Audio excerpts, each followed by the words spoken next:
suppose what we might do is maybe a bit of a power rankings of some of the clubs that are left in the All-Ireland Club Football Championship before we go on and discuss Ballygunner's win versus the Piercing, and obviously Rory Ogle got a big win in Ulster as well. So I'll just run through some of the clubs that are left. So you've obviously got Rathcormac of Waterford, Castlehaven of Cork, Dingle of Kerry, Clonmel of Tipperary. Obviously all four of them be going up against each other this weekend. There'll be a preview out later in the week. You've got Kilmacud Crokes of Dublin, Naas of Kildare, St. Bridget's of Roscommon, Corofin of Galway. In Ulster, you've got Watty Glen of Derry, Niamh Connell of Donegal, Tralee of Tyrone, and Scottstown of Monaghan. So I suppose we're both putting Kilmacud Crokes at number one anyway. I think that's fairly unanimous. But Watty Glen, to be fair, I mean, considering how close they were last year, coming through Ulster in the way that they have, like a lot of their games have been very low scoring. They haven't really probably had, I would say, as many. I know they face Slot Neal, and Slot Neal are obviously always a tough test for Watty Glen. I think that was a 2-point victory. I think it was like 1-5 to 6 a couple of weeks ago or something like that. So I suppose Glen maybe haven't had the same tests that Crokes have had in terms of, or not even that they haven't had the same amount of tests, but they haven't been tested in the same way that Crokes have. They haven't been pushed to the pin of their collar in the same way that Crokes have.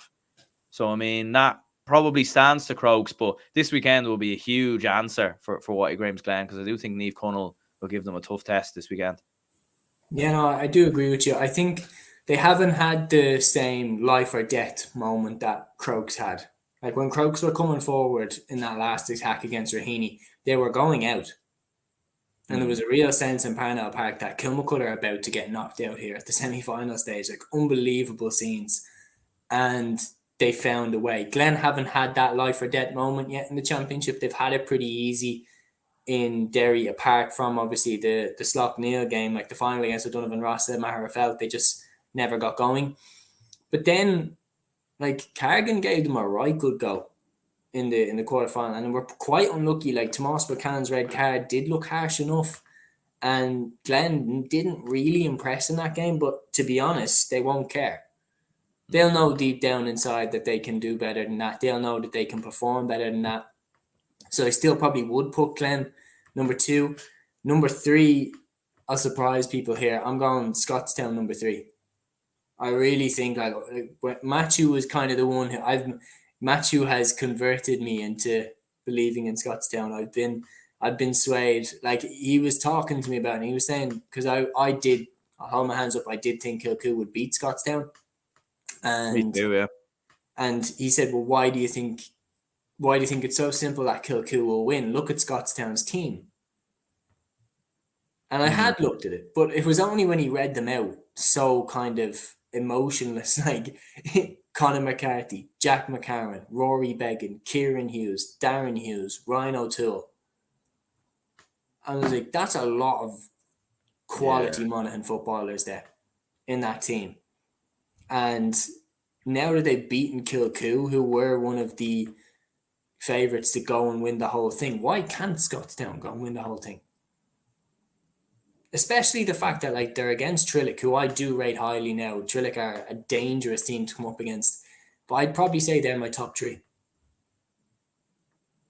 Yeah, like, do you know what? Like, do you know what the thing is with Scottstown? Like, I remember a couple of years ago looking at their team and thinking, unbelievable team.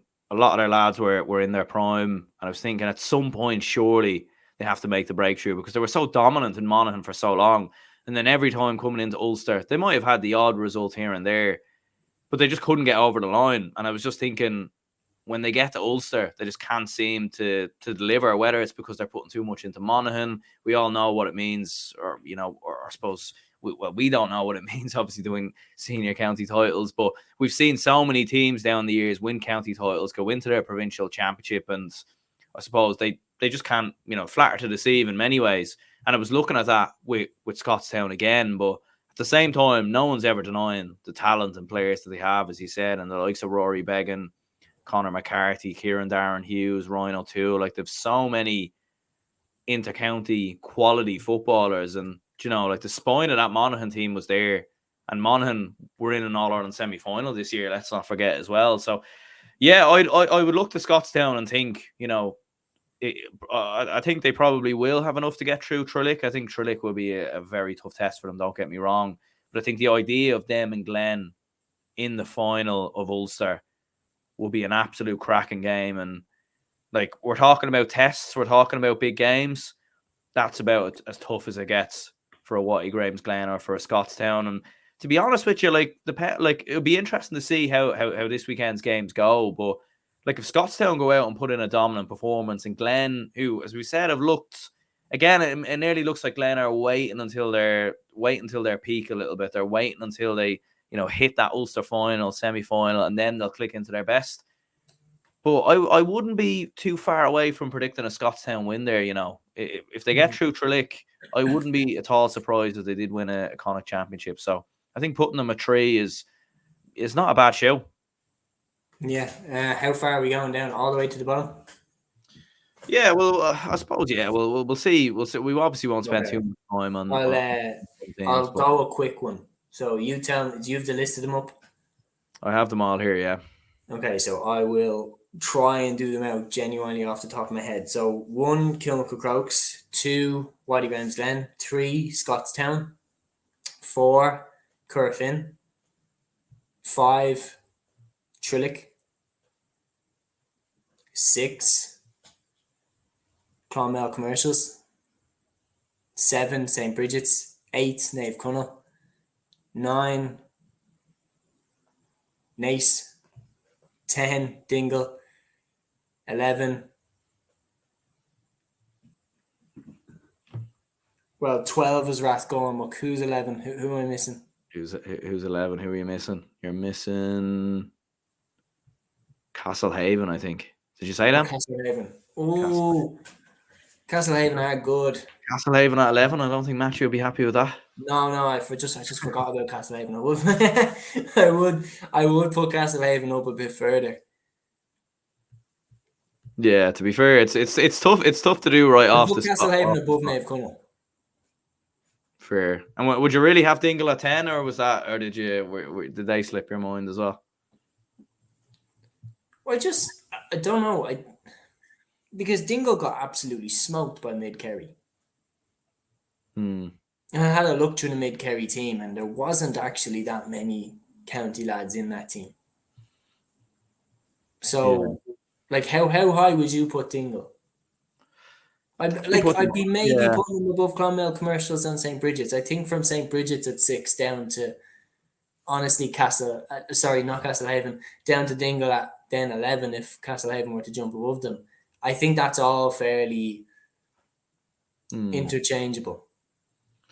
Yeah, like I don't think there's much between a lot of those teams. Like I do think at the same time though, like with Mid-Kerry, I do think they're a lot better probably than people maybe think or anticipate. Like they nearly beat East Kerry as well. Like they gave them a good rally in the final, in fairness. And I know they completely. I would say this about my rankings. I'd say Kilmacud, Glen, Scottstown, Currafin, they're top 4, and then I think there's a bit of a step down then to the next. And then from Tralee, St. Bridget's, Castlehaven, Clonmel, Dingle, I think they're all nice. I think they're all in together. And then I think Rathgormack are a step below them as well. Yeah, like I'd probably have Corofin at 3, just because, as I said before, there's been numerous times in the last couple of years where I've seen Scottstown and Ulster and they just haven't performed. They seem like a very inconsistent team in the Ulster Club Championship at the best of times. They have the players, they have the talent, don't get me wrong, but the consistency in performances I don't think have always been there. And that's the thing, is like I need to see a bit more from Scottstown, a bit more consistency, I think. And look, this weekend's the perfect game to do it. And to be fair, I would fancy them to go out and beat Tralee, but at the same time, it wouldn't surprise me either if they got turned over. I think at number 4 I would have Scottstown. Then number 5, I think St. Bridget's I would have at 5. Again, I suppose as we said before, like I don't think we can sleep on St. Bridget's totally, and I think I would probably have them at number 5 as well. I suppose number 6 probably probably Tralee maybe. 7. Every time I picked against them, Yeah. they win. Yeah. And you know what the thing is as well is that Tyrone clubs don't tend to do too well in the Ulster Championship in the past sort of, 10, 15 years or so as well. But obviously that win against Crossmaglen, like that was a huge, huge result. I do think Clonmel Commercials though, like I'd probably have them at 7, to be honest with you, which might be a little bit higher maybe than other people might expect. But like that match against Dingle this weekend is going to be a huge test to really see, are they, because we all remember them last year obviously turning over Nemo Rangers. They obviously lost to Newcastle West, which was a huge surprise and a huge shock. But if they can go and turn Dingle over, like they again, we're talking about dark horses. I don't think Clonmel are a million miles off either. Yeah, no, I think they're good. And the fact is as well that they've put right the wrongs of last year. They beat Newcastle West 2 weekends ago. So they've put right those wrongs. And yeah, the Dingle game will tell us a lot.